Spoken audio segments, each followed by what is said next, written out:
দর্শক, অবশেষে কিন্তু হিরো আলমের নায়িকা হচ্ছেন সেই মেধাবী ছাত্রী আইরিন। তো আইরিন আপুর কিন্তু স্বপ্ন পূরণ করছে হিরো আলম। তো যে কিনা দীর্ঘ 2 বছর যাবত হিরো মানে নায়িকা হওয়ার জন্য কিন্তু এফবিসির সামনে এসে ঘোরাঘুরি করছে, অবশেষে হয়তো পূরণ হচ্ছে সেটা, তাই তো? এখন পূরণ হচ্ছে কিনা বলতে পারছি না। আলহামদুলিল্লাহ। আমার জন্য সাপোর্ট করবেন, কারণ হচ্ছে সবকিছু তো সবসময় একজন মুরব্বী আছে, সে কি বলে? কাকা কি বলেন আপনি, বলেন তো। আমি বলি উনি একটা শিক্ষিত মেয়ে, এই দেশে কেমন অনেকদিন ওদিকে? ধরে, বছর 2 ধরে এখানে উনি আসছে নাইকে হইতে। তো খালি হিরো আলমই বলছে, অনেক দিনই বলছে। এখানে আবার আমি চাকরি করি, তো এফবিসির গেটে চাকরি করেন? উনি হিরো আলম ছাড়া বুঝে না। ভাই, আপনি কি মনে হয় হিরো আলমের সাথে কেমন হবে? আসলে আমিও গান করি মিডিয়াতে, আমারও চ্যানেল আছে, আমি আসিম বিলাল ইউটিউব চ্যানেল, আমার 7টা গান আছে। আসলে হিরো আলমকে নিয়ে যারা অবহেলা করেন, আল্লাহ সৃষ্টি কিন্তু আল্লাহ সৃষ্টিকর্তা সবাই, কিন্তু হিরো আলমের হয়তো একটু চেহারাটা, হিরো আলমের চেহারাটা আল্লাহ যেরকম বানাইছে, আল্লাহ সৃষ্টিকর্তা কিন্তু সবই সুন্দর, কিন্তু উনিও তো কালো, আমিও কালো। কিন্তু হিরো আলমকে নিয়ে যারা অবহেলা করেন, হিরো আলমকে নিয়ে যারা উল্টাপাল্টা কথা বলেন, আমি মনে করি এটা ঠিক না। তো আপনি কি গান পারেন সত্যি? হ্যাঁ, কি গান শোনা যায় ভাই? হ্যাঁ অবশ্যই শোনা কি বলেন, গান শুনবেন? হ্যাঁ অবশ্যই গান শুনবো না। আচ্ছা শুনান তো ভাই, কি গান? আমি ধরছি, আপনি বলেন। আমার প্রথম গান আছে মাহিরে নায়িকা মাহিরে, এটা কইছি। আচ্ছা গান। আর একটা গান আছে পাখি তুই মানলি না রে পুষ। ভাই যেটা ভালো হয় একটা শুনান ভাই। 2টা লাইন শোনা এখানে। হ্যাঁ শুনান। পাখি তুই মানলি না রে পুষ, বলে যা কি ছিল মোর দোষ।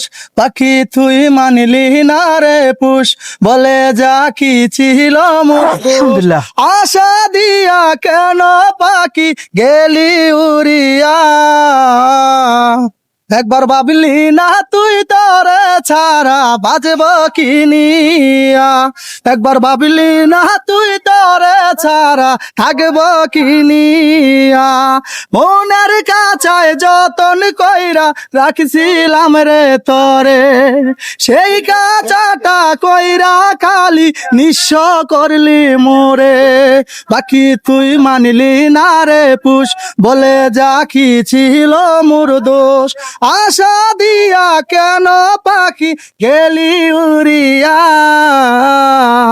একবার ভাবলি না তুই তোরে ছাড়া বাজব কিনিয়া, একবার ভাবলি না তুই তোরে ছাড়া বাজব কিনিয়া। আসলে হিরো আলমকে আমি অনেক ভালোবাসি, হিরো আলমের সাথে অনেক কাজ করেছি, অনেক চলাফেরা করেছি। হিরো আলমকে আমার খুবই ভালো লাগে, কার কাছে কেমন লাগে আমি জানি না। আর একটা কথা কি, সবাই কিন্তু সবার কাছে প্রিয় হতে পারে না।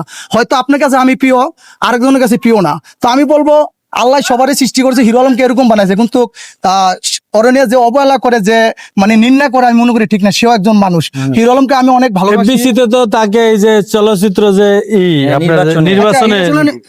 নির্বাচনের বিষয়টা আমি বলি, আমার ব্যাধি বলে অবশ্যই যারা চলচ্চিত্রতে আছেন বা কাজ করেন শিল্প সমিতিতে, আমার ব্যাধি বলে মাফ করবেন। আমিও সিনেমায় অনেক সাইডে কাজ করেছি, এখন গান করি।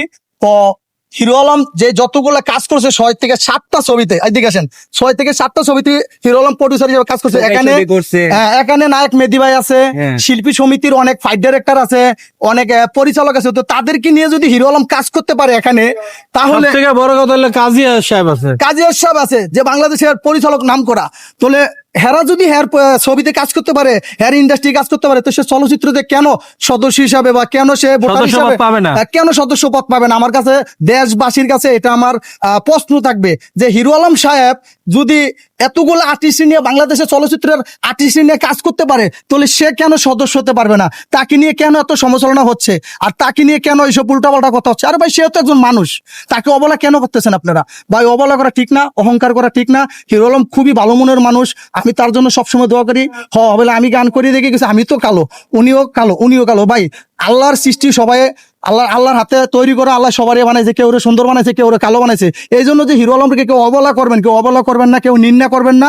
আমি আপনাদের কাছে হাত জোড় করে অনুরোধ করতেছি, হিরো আলম খুবই ভালো মানুষ, হিরো আলমের জন্য সবাই দোয়া করবেন। হিরো আলমের পাশে আছি, ইনশাল্লাহ থাকবো।